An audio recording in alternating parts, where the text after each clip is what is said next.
I want to set the tone nito pong interview sapagkat tayo ho ay nahaharap sa isang usaping pananagutan. Pero ito po ay hindi pangkaraniwan na usaping pananagutan. Ito po ay moral na usaping pananagutan. Ito po ay kaakibat sa natatanging proseso na hinaharap ng sambayanan. Ito po ay ang impeachment ng ating pangalawang Pangulo. Bakit ito natatangi?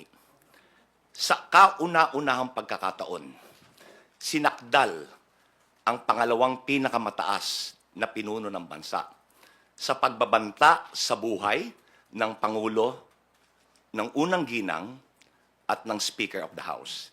Hindi lang po ito pagbabanta.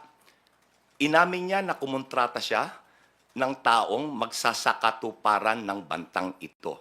In other words, may kinontrata na siya na asasino o mamamatay tao. Natatangi rin dahil sa kauna-unahang pagkakataon, nasakdal din siya sa pangalawang artikulo, which is pandarambong ng kaban ng bayan or plunder.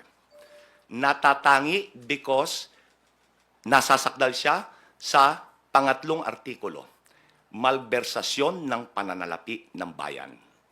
Natatangi dahil siya ay nasasakdal sa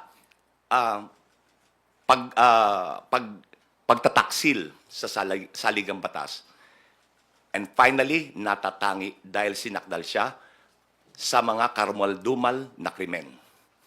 Ngayon, ito pong paglilitis na ito, hindi lang po ang pangalawang Pangulo ang nasasakdal.